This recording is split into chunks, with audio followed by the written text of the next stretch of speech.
함께 기도드리겠습니다. 하나님, 오늘도 주님의 깨워주심으로 하루를 시작합니다. 모든 영광과 존귀를 받아 주옵소서. 저희가 있는 곳에서 사람들의 유익을 나타나는 한 날이 되게 하옵소서.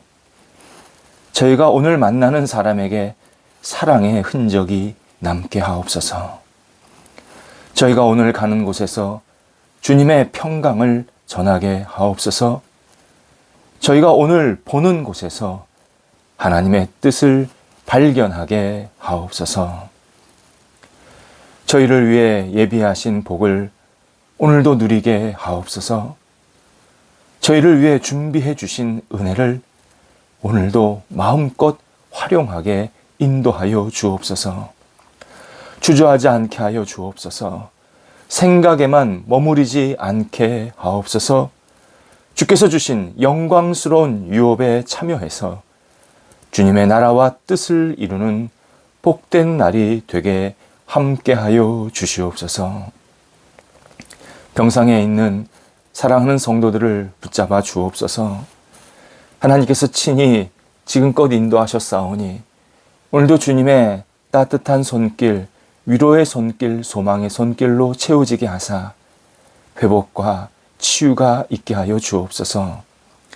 적합한 치료의 방법들, 또 재활하는 시간들, 그 과정들, 그리고 모든 나쁜 병균들이 물러가는 일들, 오직 하나님께서 주관하여 주시어서 하나님의 뜻을 이루어 주시옵시고 우리 한 분 한 분 성령의 기적을 체험하면서 정말 하나님께서 나와 함께 하시고 회복케 하셨습니다 고백하는 현장이 되도록 인도하여 주옵소서. 사랑하는 우리 부모님들을 위해서 기도드립니다. 하나님, 우리 부모님들이 지금껏 사랑하는 자녀들을 위해서 헌신해 싸우니 위로해 주시고 주님의 사랑의 손길로 어루만져 주셔서 힘을 얻게 하시고 사랑하는 자녀들을 바라보면서 큰 용기와 감사와 기쁨을 누리시도록 인도하여 주옵소서. 무엇보다도 지금까지 함께 하신 하나님 앞에 모든 영광과 찬송을 돌려드리는 부모님들 되게 하시고 영육간에 강건하여서 주님과 함께 늘 동행하며 하나님을 영화롭게 하는데 부족함이 없는 하나님의 사람들이 되시도록 함께 하옵소서. 저희 주변에는 홀로 계신 분들이 있습니다. 붙잡아 주옵소서. 외롭지 않게 하시고 지치지 않게 하시고 힘들지 않게 하시고 오직 하나님이 주시는 생명의 손길, 은혜의 손길로 날마다 덧입혀 주셔서 힘차게 오늘도 일어나게 하시고 주변 사람들과 함께 만나며 좋은 교제가 있게 하시고 또 따뜻한 손길로 말미암아 하나님의 손길도 경험할 수 있도록 함께하여 주시옵소서. 우리 성도들의 일터를 오늘도 붙잡아 주옵소서. 사업처, 가게, 직장, 그리고 가정을 오늘도 성령께서 인도해 주셔서 주님의 영광을 드러내게 하시고 모든 되어지는 일들 또 준비된 것들이 하나님께 마음껏 쓰임받는 한 날 되게 하옵소서. 사업처의 흥함과 은총의 역사가 있게 하셔서 많은 거래처들이 생기게 하시고 그 거래처 서로 오고 갈 때에 좋은 결실들이 맺히게 하시고 유익이 있도록 함께하여 주시옵소서. 가게에서 일하시는 분들에게도 함께 하셔서 좋은 복의 통로 되게 하시고 오늘도 많은 분들을 기쁘게 맞이하며 사랑과 교제가 나타나는 감사의 일터, 감사의 가게가 될 수 있도록 함께하여 주옵소서. 직장에서 주님해 주시는 능력으로 일을 할 때에 지혜롭게 잘 감당하게 하시고 하나님의 뜻을 이루어드리며 오늘도 쓰임받기에 부족함이 없도록 성령께서 붙잡아 주시옵소서. 각 가정에도 하나님의 사랑의 손길로 어루만져 주셔서 오늘도 힘을 얻어서 힘차게 하루를 보내실 수 있도록 함께하여 주옵소서.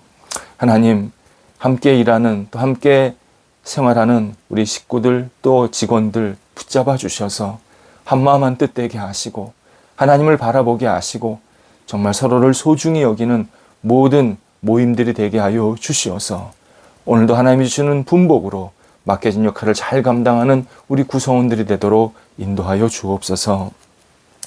계획하고 만남을 가질 분들이 있습니다. 하나님 계획 속에 주님의 능력을 덧입혀 주시고 지혜 주셔서 하나하나 잘 처리하게 하시고 또 만남 속에도 복이 있게 해주셔서 오늘도 유익된 만남, 감사한 만남, 주님의 영광을 위해서 함께 손을 잡는 만남이 생기도록 함께하여 주시옵소서. 우리 자녀들의 장래도 붙잡아 주셔서 하나님께 영광과 찬송을 돌려드리게 하시고 앞날에 환한 빛이 비치게 하사 주님과 함께 동행하면서 이 땅에서 쓰임받게 하시고 공부할 때나 또 여러 가지 역할들을 준비하고 앞을 향해 나아갈 때나 오직 하나님의 능력으로 잘 감당하게 해 주셔서 우리 자녀들이 후손들에게 빛이 되고 소금이 되고 많은 사람들을 섬기고 이끌 수 있는 훌륭한 지도자로 우뚝 서도록 함께하여 주시옵소서. 오늘도 성도들을 붙잡아 주셔서 지혜와 열정이 있게 하여 주옵소서. 주님과 함께 동행하는 성도들 되게 하시고 오직 하나님이 사랑하시는 성도들, 하나님이 기뻐하시는 성도들, 하나님께서 거룩하게 인도해서 하나님의 나라에 크게 쓰임받는 성도들로 오늘도 일으켜 세워 주시어서 우리 성도들이 있는 곳에서 오직 하나님의 향기가 드러날 수 있도록 역사하여 주시옵소서. 예수님의 이름으로 기도드립니다. 아멘. 오늘 우리에게 주시는 하나님의 말씀은 신약성경 마태복음 4장 18절에서 22절까지의 말씀입니다. 신약성경 마태복음 4장 18절에서 22절까지의 말씀입니다. 살아계신 하나님의 말씀을 봉독하겠습니다. 갈릴리 해변에 다니시다가 두 형제 곧 베드로라 하는 시몬과 그의 형제 안드레가 바다에 금을 던지는 것을 보시니 그들은 어부라. 말씀하시되 나를 따라오라. 내가 너희를 사람을 낚는 어부가 되게 하리라 하시니 그들이 곧 그물을 버려두고 예수를 따르니라. 거기서 더 가시다가 다른 두 형제 곧 세베대의 아들 야고보와 그의 형제 요한이 그의 아버지 세베대와 함께 배에서 그물 깁는 것을 보시고 부르시니 그들이 곧 배와 아버지를 버려두고 예수를 따르니라. 아멘. 지금까지 사회적 문제작으로 평가받는 호밀밭의 파수꾼의 주인공은 홀든 콜필드라는 16살짜리 청소년입니다. 그는 자신의 마음은 예수님에게로 끌리지만 예수님을 따르는 사람들을 보면 전혀 예수님을 믿고 또 따르고 싶지 않다라고 독백합니다. 나는 무신론자다. 예수는 좋은데 제자들만 보면 짜증이 난다. 그런 사람들이 제자라는 사실이 말이 되는가? 성경에서 제일 싫은 사람이 제자들이다. 이렇게 고백을 합니다. 주인공의 시각은 우리 시대 많은 비신앙인이 신앙인들을 바라보는 눈일 수 있습니다. 예수는 좋은데 예수 믿는 사람들은 싫어. 이기적이야. 본의 안 돼. 이런 말들을 자주 하게 됩니다. 오늘 본문은 예수님께서 제자들을 뽑으시는 과정을 잘 보여주십니다. 예수님이 갈릴리 해변에 다니시다가 라는 말로 시작이 됩니다. 다니시다. 이것은 어슬렁거리다 라는 뜻입니다. 예수님이 어떤 집중과 주목을 하면서 제자들을 만난 것이 아니라 아무 생각 없이 돌아다니시다가 베드로, 안드레, 야고보, 요한을 보게 되었다라는 의미입니다. 따라서 본문은 마치 예수님이 제자들을 무작위로 별로 관심도 없는데 그냥 눈에 보이니까 뽑은 것처럼 그렇게 설명하고 또 보일 수도 있습니다. 하지만 이 표현은 예수님의 마음이 아니라 제자들의 상태를 알려주는 내용입니다. 제자들은 아무 준비가 되지 않았습니다. 갑작스럽게 예수님을 만나게 됐고 예수님이 자기들을 갑작스럽게 부르셨다라는 사실을 강조하기 위한 표현입니다.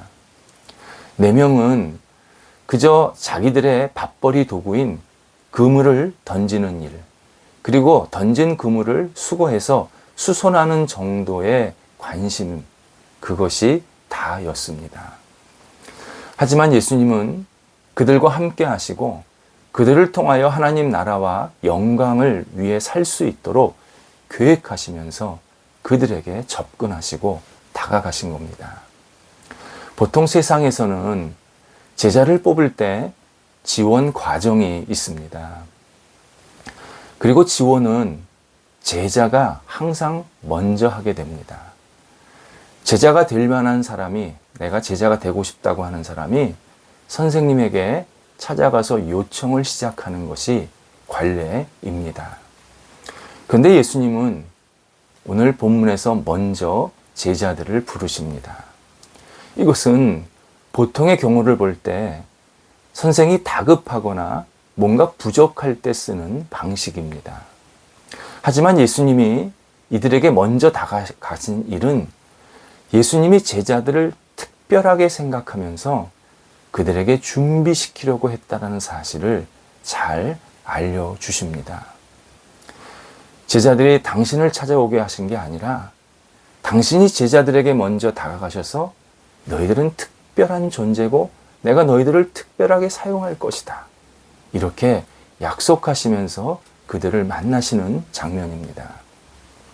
물론 예수님은 제자들과 함께 하시면서 몇 번 그들의 모습에 안타까워하시는 마음, 그런 말씀을 표현하셨습니다.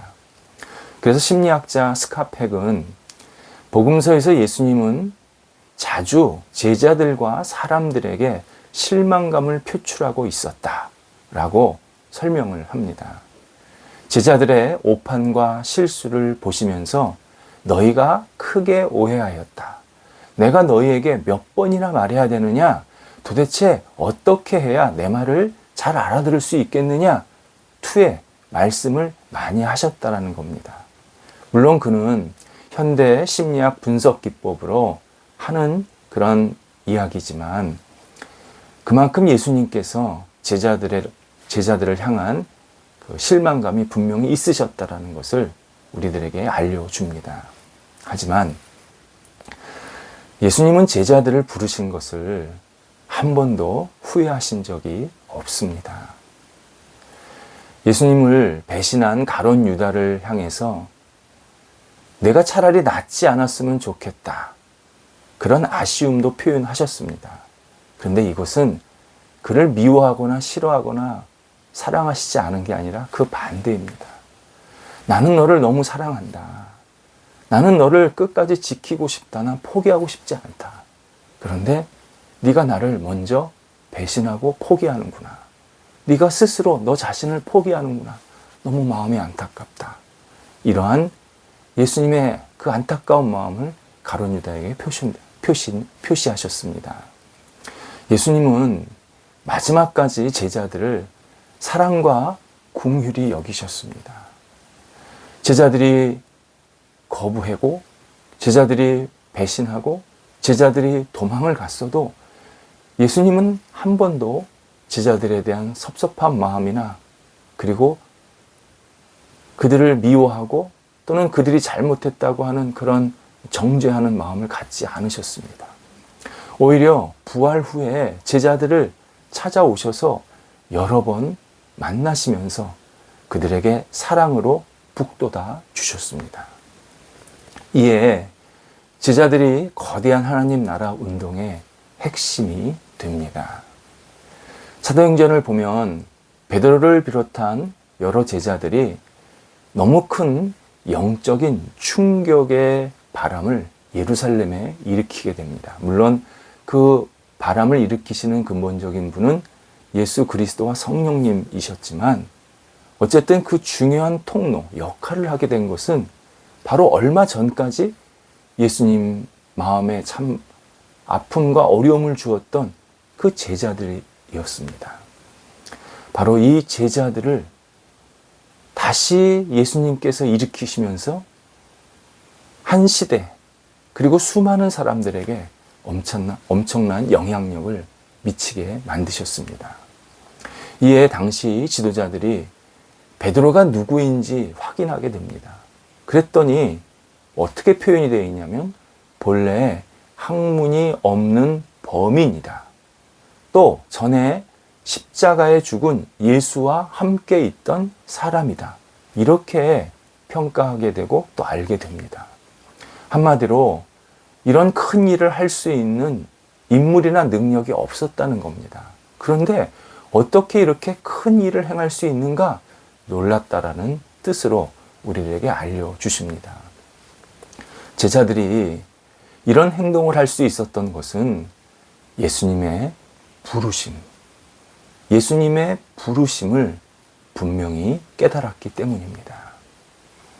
부르심이란 나보다 큰 존재, 나보다 높은 존재, 나보다 전능한 존재가 나를 불렀다, 나에게 손짓했다 라는 개념입니다. 그래서 부르심은 세속적인 뜻이 아닙니다. 세상에서는 자기가 하고 싶은 일을 한다고 하지 누가 나를 불러서 이 일을 한다 또는 내가 부름을 받았다 그렇게 표현하지 않습니다. 그런 의식 자체가 아예 없습니다. 예수님의 부르심은 우리들에게 엄청난 능력과 용기와 지혜를 부어주십니다. 세상에서는 도저히 가질 수 없는, 세상에서 얻을 수 없는 엄청난 정말 신령한 은총을 그리고 거룩한 재능을 우리에게 부어주십니다. 제자들도 마찬가지였습니다. 제자들은 처음에 복음을 어떻게 전해야 할지 몰랐습니다. 하나님 나라를 위해서 어떻게 행동해야 할지 설레도 없었습니다. 뿐만 아니라 사람들이 복음을 받아들여서 함께 모이게 되면 곧 교회가 세워지면 그 이후에 어떻게 이들을 이끌고 그리고 잘 교육하고 섬겨야 할지도 전혀 몰랐습니다. 그래서 처음에 로마는 기독교를 종교 취급하지 않았습니다. 일종의 작은 신앙 운동이었습니다. 오히려 신들을 무시하는 무신론자들이라고 그렇게 여겼습니다. 하지만 제자들이 세워진 교회를 섬기고 이끌며 사람들과 함께 생활하고 담대하게 하나님 나라를 위해서 헌신할 수 있던 힘은 바로 예수님께서 그리스도께서 자신들을 부르셨다라는 이 사실, 이 정체성이 있었기 때문입니다. 이 정체성을 가지니까 이 사실을 깨달으니까 주님이 우리를 부르셨기 때문에 충분히 감당할 수 있다. 우리는 주님의 능력으로 얼마든지 모든 일을 할 수 있다. 주님이 우리와 함께 하신다. 주님께서 이 일들을 우리를 할 수 있도록 계속 문을 열어주신다. 이런 확실함과 기쁨과 충만함으로 채워지게 되었습니다. 예수님은 우리도 똑같이 부르십니다. 우리도 예수님께 당신의 자녀가 되겠다고 지원하지 않았습니다. 하지만 예수 그리스도가 우리를 사랑하셔서 우리에게 먼저 찾아오셨고 다가오셨습니다. 주님의 자녀, 제자로 오늘도 살라고 우리를 다시 일으켜 주셨고 다시 앞을 향해 나아갈 수 있도록 지금 출발선에 세워 주셨습니다. 예수님이 우리를 먼저 찾아오시고 부르셨다라는 사실은 신앙인이 배타적이거나 교만하지 말라라는 분명한 의미가 있습니다. 너를 부르신 것은 너가 잘남이 아니라 너를 사랑하시는 예수 그리스도 때문이라는 사실을 분명히 성경은 우리에게 강조해 주십니다. 따라서 주님의 부르심을 힘입어서 오늘도 우리는 기쁘게 겸손하게 사람들을 만나야 합니다. 나에게 맡겨주신 일을 즐거이 감당해야 합니다. 주님께서 나를 부르셔서 이 자리에 앉혀주시고 오늘 이런 시간을 주셨다라는 것은 얼마든지 그 일을 할 수 있다. 얼마든지 너는 그 일을 적극적으로 감당해야 한다. 이렇게 끊임없는 용기와 능력을 불어넣으시는 시간입니다. 주님께서 우리와 함께 하시겠다고 약속하십니다. 제자들을 부르신 것처럼 오늘도 우리를 부르신 그 부르심에 힘을 입어서 우리에게 맡겨진 역할들을 하나하나 잘 감당하는 복된 날, 정말 적극적으로 감사한 마음으로 사람들을 만나서 함께 교제하고 그들을 돕고 그들과 함께 협력하고 그리고 그들과 함께 하나님 나라를 위해서 쓰임받는 한 날, 이것이 예수님께서 우리를 부르신 목적입니다. 기도하겠습니다. 하나님, 저희들을 불러주셔서 오늘도 주님 안에 거하게 하시고 하나님과 함께 동행합니다. 저희들에게 오늘 맡겨진 역할들, 또 만나야 될 사람들, 하나님께서 잘 만나고 또 역할을 감당할 수 있도록 순간순간 지혜 주시옵시고 그 부르심의 정체성을 힘입어서 오늘도 담대하게 기쁘게 그리고 주님을 영화롭게 하는 마음으로 자천하는 하루가 될 수 있도록 인도하여 주시옵소서. 부르신 주님 앞에 아름답게 쓰임받는 한 날 되게 하여 주옵소서. 예수님의 이름으로 기도드립니다. 아멘.